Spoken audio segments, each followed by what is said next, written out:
Welcome to the top 10 most pulled comic books for July 31st, 2024. I'm Mike Spider-Slayer. Welcome back to Comic Book Corner 2.0. If you love me helping you make decisions on what comic books to buy and you love daily comic book content, you came to the right place. Subscribe to the channel. Also, guys, if you ever consider being a member of my YouTube channel, that's also much appreciated. You just go onto the home screen, just hit that little join button right there. It will give you about 3 different tiers to choose from, and as low as 99 cents will get you early access to my videos. You'll get stickers for your comments and on during live streams as well. And also, guys, you can get badges to just flex how long you've been a member of Comic Book Corner 2.0. So whether you do or you don't, it's always much appreciated. All right, guys, so just remember, I get this data from leagueofcomicgeeks.com. Everyone always wants to know where I get my information from when it comes to this. This is where it's at. Now, this is not definitive sales. This is just a site to let you know what comic books are coming out. And if you want to create a little pull marker on there so you know what you're reading each week when something comes out, you can do that and it counts it as a pull. So this shows me what people are most excited about reading based off of the numbers off of this one website. That's all this is. And I just do it for fun, and it's good to see which book gets the most pulls each week. So with that being said, let's get started with this week's episode. So we always have those 5 books that are on the outside looking in, trying to get into that top 10. And the first book that we have to talk about today is Midnight Suns Blood Hunt. This is issue 3. This book is 28 pages for the price of $4. This book has 2,210 pulls.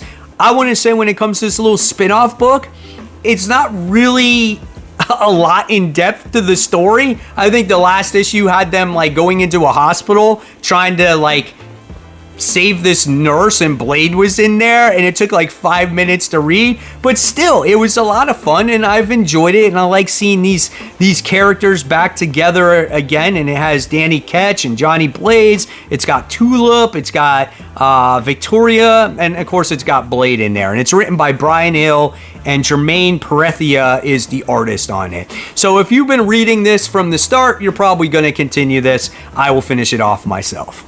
The second book that's on the outside looking in is another supernatural book. This one is Helverine. This is issue 3. This is 28 pages for the price of $4. This book has 2,325 pulls.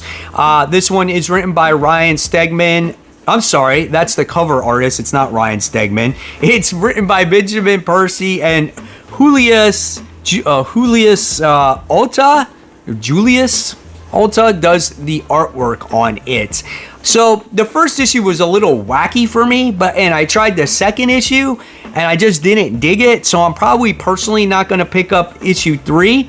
I think the concept of the character in the Ghost Rider series itself was great, and I think maybe that's all that was really needed. I didn't think we needed a spin-off book from that after reading the first and second issue. My personal opinion here. What do you guys think of it? Our third book that's on the outside looking in is Absolute Power Task Force 7. We're on issue 3. This one is 32 pages for the price of $4. The pull on this one is 2,376. Now, why you should read this one is because not only does it have Green Lantern on it this time around, but Jeremy Adams is writing it, and he is a great writer. He just wrote Flash Gordon, and that was absolutely awesome. The art here is done by Marco Santucci?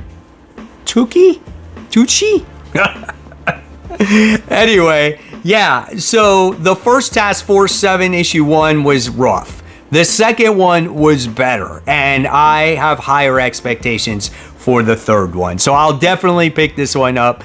Let me know, guys, what do you think of Task Force 7?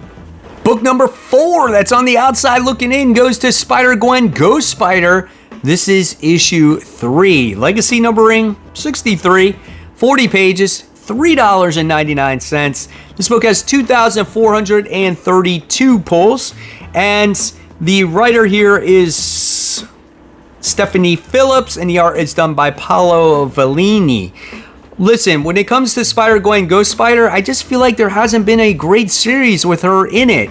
And I had high hopes for this because I do like Stephanie Phillips as a writer, but this one's just not doing it for me. I don't like the artwork in it. Spider-Gwen is fighting herself, which I think is some like the chameleon. It just doesn't do it for me. I don't like her in the 616. I actually like her in her own universe, just like they did with Miles Morales. They should just keep those characters there, have their own supporting cast. We don't need these characters in this main universe. So I'm personally not a fan. You guys could like it. You could collect variant covers for it. I know a lot of people do, but I'm probably not going to read this one going forward. Book number 5, and our final book that's on the outside looking in, goes to House of Slaughter, issue 25. This book is still hanging in there. It's got 48 pages for the price of $5. We're celebrating 25 issues of this series. It's a double length issue, which is kind of cool. This book has 2,936 pulls. It is written by Tate Bromble, sorry, and the art is done by Antonio Fuso. Listen, you know, I love Something is Killing the Children, but for some reason I really couldn't get into the House of Slaughter books. But I give James Tynion, you know, all the credit in the world for creating this series and keeping this universe alive. And if you want to find out more about the supporting characters, I think this is a really good series. It's just I read so much, and I feel personally, for me, it's not needed. But if you read it, let me know in the comments below what you think of it. Here we go, debuting for the first time on the countdown at number 10. We have X-Force, issue 1. I would think it'd be a little higher. The legacy numbering is 291. It's a 36-page comic for the price of $5. This book has 3,498 pulls. Our writers here is Jeffrey Thorne, and the art is done by Marcus Toe. You're going to get quite a few characters in this book, right? You're going to get Rachel Summers, you're going to get Captain Britain, you're going to get Deadpool in this issue, Forge, Sage, Tank. So there's quite a few characters in this debut issue. I'm curious to see how this one could turn out. I am crossing my fingers that this is going to be a standout X book, because so far I'm yet to see it. Even though I liked Phoenix, which I wasn't expecting to like, that was my favorite so far out of the 3. So I'm hoping X-Men kind of develops a little bit more, and I'm hoping that X-Force can kind of stand out. And I don't know about NYX. I don't know how long I'll read that one, but we'll see. I'm crossing my fingers when it comes to X-Force.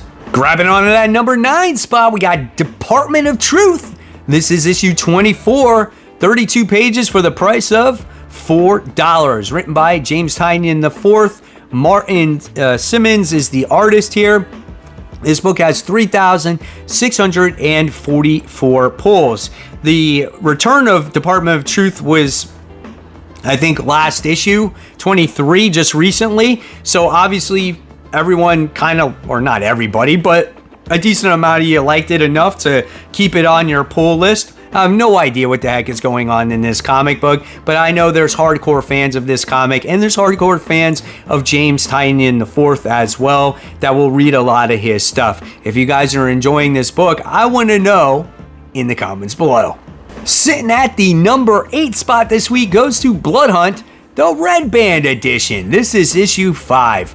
44 pages for the price of $7. Of course, it's Polybad Guys, and this one has 3,819 pulls. This one's been written by Jed McKay, and the art is done by Pepe Larez. Of course, when it comes to the Red Band edition, it's going to be brutal, it's going to be bloodier, it's going to have curse words and everything else, right? So this is a climax so brutal, so unnerving, with lasting ramifications for the Marvel Universe that we had to seal it in a poly bag to protect innocent eyes from its awesome majesty. Listen, when it's come to these polybag books, it hasn't been that much different, and it hasn't been that much bloodier. In fact, I think there's been other Marvel comic books that have been bloodier that have not been in polybags. You know what I'm saying?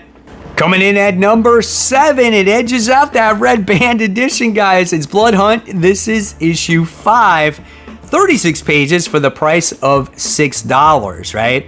So when it comes to this one, it has 3,861 pulls, all about the reasons that we talked about earlier, right? So some of you prefer having just the regular edition a little bit more, but I think when it comes to this comic book, being that they're being placed at 7th and 8th position, mostly everybody is buying probably both editions here. I want to know in the comments below, did you buy every single book with the regular and the polybagged? Grabbing spot number 6 goes to Spawn issue 355. Blood's new assassin is hot on Spawn's heels, and without the ability to disappear into the shadows, it's only a matter of time before he finds him. Will this be their final face-off? This one is 24 pages for the price of $3. This book has 4,280 pulls. What a nice main cover here. Written by the Todd father himself, Todd McFarlane, and Rory McConneville. The art here is done by Brett Booth, which is absolutely outstanding.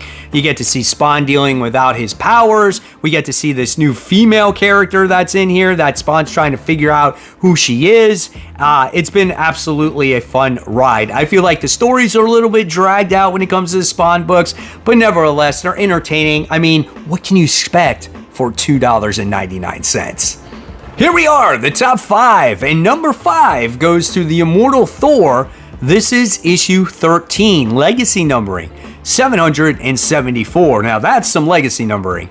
28 pages for the price of $5. Our pull list on this one is has 5,084 pulls. So a lot of people are digging Immortal Thor. This one is written by Al Ewing, and the art is done by Jan Bazaldua. I know a lot of folks like to collect Alex Ross covers. This could be kind of paying into the pull numbers here. I do know that some people have enjoyed the Al Ewing run of Immortal Thor, but then there's other people out there that said, it started off all right, now I have no idea what the hell is going on. Exactly, that's how Al Ewing's writing is sometimes, where it just goes over your head. That's what happened to me after like issue 2 or 3, so I'm no longer reading this, but man, what a great looking cover. Now, here's a book that I don't see on the countdown so often, and this is the Fantastic Four, issue 22. This grabs the number 4 spot this week, and this is legacy numbering 715.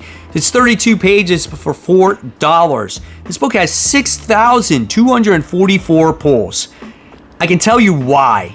It's this cover. This cover is absolutely outstanding. I put this on my FOC just for this cover alone. This is so realistic. It's awesome to see these vampires trying to eat Reed Richards, and they're just pulling his elastic body around. I mean, it's crazy, dude. Absolutely love this cover. I could care less about what's going on in the story here, but I don't know. We'll see what it's about. I'm excited about just having this book in my collection and just showcasing the cover. So nice here. Again, the cover is done by Alex Ross. The writer here is Ryan North. Sorry, Ryan North, if I kind of left you out here. The interior art is done by Ivan Forelli. So I want to know if you guys are enjoying Ryan North's run on Fantastic Four. And if not, who would you like to see on Fantastic Four? Grabbing the number 3 spot, and we have not seen this book in quite some time. I feel like this is its 3rd attempt at a comeback, and this goes to Saga. This is issue 67, 32 pages for the price of $4. Want to know what the story is about? Here you go. Saga returns for its epic 12th season as 12-year-old Hazel embarks on the most important adventure of her young life. Is this how long the series has been out? Is 12 years? I mean, maybe, and it's took like 6 years off, right? So listen, when it comes to Saga, I don't have that hardcore passion for it, right? But I am excited to see what the story has entailed, right? This book has 8,526 pulls, so there's a lot of people excited for it. Brian K. Vaughan, great writer. Fiona Staples, perfect for this book. She's been on this book since day one. So let's see what this book has to offer for its readers this time. And it's a battle this week, guys. At number 2 goes to The Amazing Spider-Man. This is issue 54. It's the mind-blazing conclusion of Easy being green. That's it, guys. After this issue, you don't have to worry about Peter Parker being the Green Goblin anymore. The Sinister Six will try to fight, but they should have run. Who can possibly put a stop to Peter Parker's spree of mayhem and destruction? Hint, there's no one that can. Legacy number 8, 948, 28 pages, $5 for this comic book. This book has 9,620 pulls. Can you guess who will be number 1 this week? The writer here is, of course, Zeb Wells, and our artist is done by Ed McGuinness, which is good. I mean, we've seen more other artists on this comic book than John Romita Jr. as of late, which I'll take it any day. That enhances the story that much more, right? So I am curious to see what will happen with Peter Parker after this whole Green Goblin situation, right? We're going to go into a Tombstone story, but hey, nevertheless, no matter how bad sometimes this book is, right, people still buy it. I'm one of them. I'm a collector, man. I've collected Spider-Man since I was like 14 years old. I'm not about to put it down now. And our number 1 most pulled comic book for July 31st, 2024 goes to Ultimate Spider-Man issue 7. That tells you something, guys. The Ultimates return. The new arc starts here. After the intense battle with Kingpin, Green Goblin, and Spider-Man, they aren't as ready to reshape the world as they hoped. Harry and Peter get to work while Ben and Jonah work on the truth, and problems for the Resistance arise when the Ultimates return. This is a 28-page comic for the price of $5. This book has 13,192 pulls, so it outsells or possibly outsells The Amazing Spider-Man here by a few thousand copies.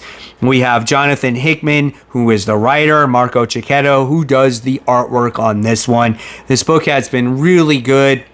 It's solid. It's consistent. I love where the world is going. I love where the characters are going. It's fun. And this just hopefully gets Marvel to say, we need people to be excited about Amazing Spider-Man once again.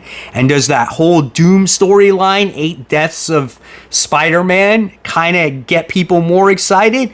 I don't know. Time will tell. But for now, at least we got Ultimate Spider-Man. So there you have it, webheads. There are the top 10 most pulled comics for July 31st, 2024. I want to know in the comments below, if you don't see anything on this list, what are you most excited about this current comic book week? And as always, guys, you can click on more content right here. And remember to support those local comic shops. Keep buying, keep collecting, and always read your comics so we can have great comic conversation. Guys, thank you so much. Have a wonderful day, and I'll see you on New Comic Book Day.